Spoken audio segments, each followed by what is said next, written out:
Welcome back. Our big focus at this hour. Well, the Congress releasing its first list. Let's cut across immediately to where the Congress General Secretary K.C. Venugopal is addressing a press conference. कहा गया है भर्ती का भरोसा कि 30 लाख नौकरियां central government के अंदर हम लोग करेंगे, देंगे। एक पब्लिश्ड जॉब कैलेंडर के अनुसार एक कैलेंडर बनाया जाएगा और उसी के आधार के ऊपर 30 लाख नौकरियां, सरकारी नौकरियां हमारी सरकार में आते ही हम लोग देंगे। पहली नौकरी पक्की, अप्रेंटिसशिप के लिए एक कानून मनरेगा के तौर के ऊपर बनाया जाएगा। इस बात का भी भरोसा कांग्रेस पार्टी देती है। पेपर लीक से मुक्ति, इस बात का भी भरोसा कांग्रेस पार्टी देती है। गिग इकोनॉमी को सामाजिक सुरक्षा दी जाए, जो कि आजकल एकदम से नहीं है, नहीं के बराबर है। कानूनन इनको सामाजिक सुरक्षा दी जाए, इस चीज की भी गारंटी। और युवा रोशनी के लिए कांग्रेस 5,000 करोड़ का कॉर्पस बनाएगी ताकि पूरे देश भर में युवाओं का देखभाल किया जा सके। तो मैं समझता हूं कि ये पहली लिस्ट अच्छी लिस्ट है। आप सब लोगों को शिवरात्रि के उपलक्ष्य में बहुत बहुत बधाई और महिला दिवस के उपलक्ष्य में भी बहुत बहुत बधाई।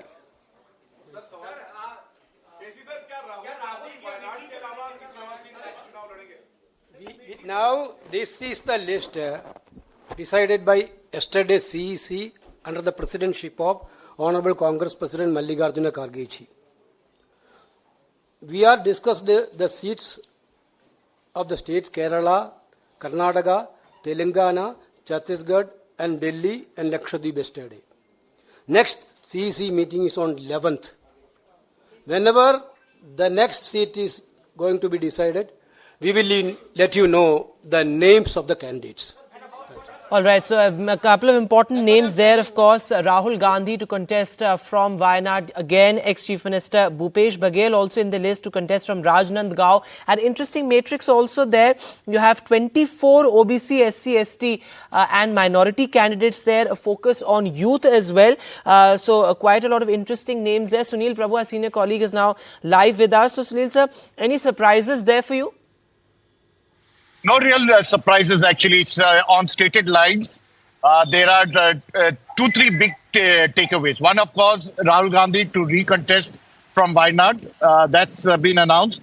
The second, of course, is that Mr. K.C. Venugopal, who himself is speaking, is now going to contest from Alappuzha, as he pointed out. So he's back from the Rajya Sabha getting into the Lok Sabha. So he's the unanimous candidate there. And of course, Bhupesh Baghel, the former chief minister, is going to contest from what is considered to be a BJP stronghold. And so it's in this backdrop.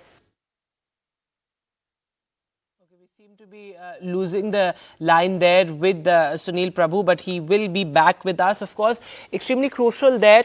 As Sunil sir was mentioning, it is largely on stated lines. The biggest takeaway, Rahul Gandhi to recontest, to seek a re-election from Wayanad. You have K.C. Venugopal also throwing his ring in the hat.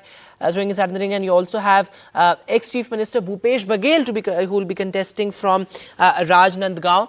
Let's dip in again to where the Congress press conference is currently. Searching for the best candidates in Delhi. Our 3 seats, we will provide our best candidates. We are exploring all the possibilities of finding out the best candidates. Only for the that is for the delay.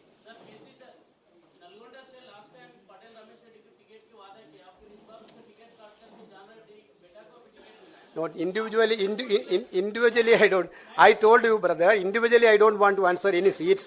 We are giving tickets on the basis of inability, and that much.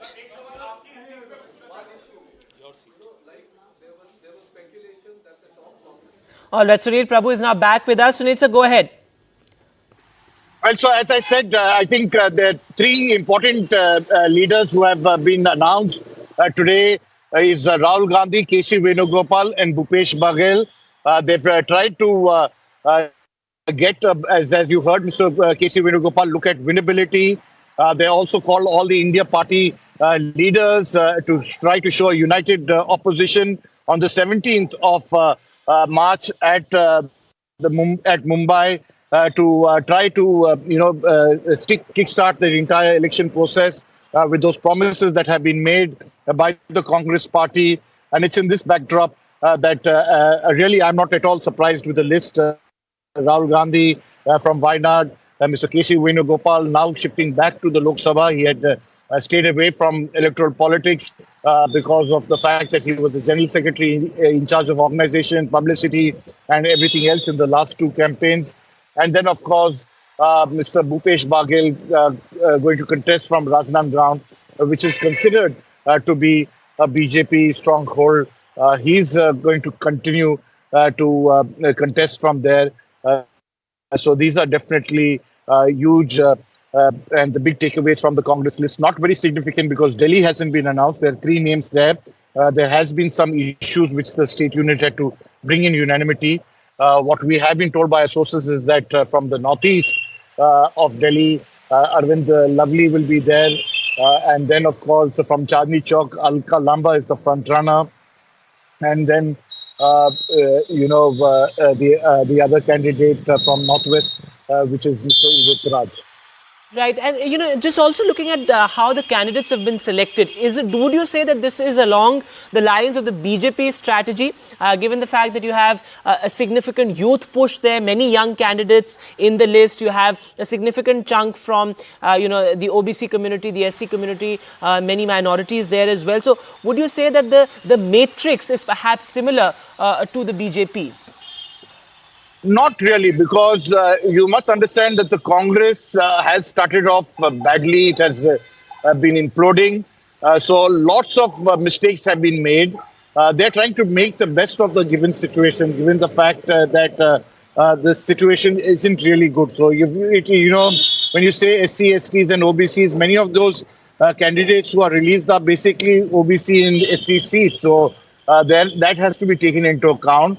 The fact that only out of the 39, 12 are below 50. So that's an indicator. If you see, for example, the Kerala list, not many surprises because many of them have really been renominated. One or two, changes in that list. In Karnataka, they've gone back to some former Congress MPs who have shifted to the BJP, who have rejoined. So a lot remains to be seen. The critical aspect in Karnataka will remain to be Mr. Kharge, whether he will contest from Gulbarga or not. He's the general who's been seen as the prime ministerial candidate or projected by many. And will he contest from the Lok Sabha or will he remain in the Rajya Sabha? I asked him this question. He said he's still considering it because the fact that he would also have to campaign and then he'll get bogged down in his constituency. So these are aspects that have to be looked at its entirety. Right, so thanks very much for joining us. Do stay on with us. Veera Raghav is also joining us now. So, Veera, interesting there that K.C. Venugopal will be contesting from Alappuzha. That was perhaps the only seat that the Congress lost in the 2019 elections, and he chose not to contest the last elections. What are some of the key takeaways for you there in this list? You also have D.K. Suresh. Of course, Thiruvananthapuram will be an interesting battle to watch out for. That's right. As Sunil was pointing out, Kerala, 19 seats the Congress had won last time. So not many surprises there. And obviously a reiteration of Rahul Gandhi sticking to Wayanad. There were murmurs, as Sunil would point out, that the left was not keen for him to be in Wayanad. But the Congress, obviously those were just possibly murmurs. As far as Karnataka is concerned, as Sunil pointed out, a couple of names. Obviously, as you said, D.K. Suresh, the lone MP who won from the Congress last time. Remember, it was a total sweep for the BJP last time. 25 of the 28 seats. One seat went to the JDS, one to the Independent, and the Congress left with just one seat, which was Bangalore Rural. So D.K. Suresh, as expected, and as Sunil pointed out, SP Mudaname Gowda in Tumkur, who was a former Lok Sabha MP who lost last time. He has been recontested. Tricky seats like Kolar, which was originally K.H. Muniappa's seat, the 7-time Lok Sabha MP who lost last time in 2019, who's now a state cabinet minister, hasn't been announced. Gulbarga, as Sunil pointed out, Mallikarjun Kharge's seat. Remember, these are seats that they held out till 2019, which they lost last time. We haven't had the announcement coming out in that. The other interesting name is Shreyash Patel for Hassan. This is the son of late Puttaswamy Gowda, who is a former Congress Lok Sabha MP. contesting from Hassan. Remember, Hassan's a prestige seat for the JDS.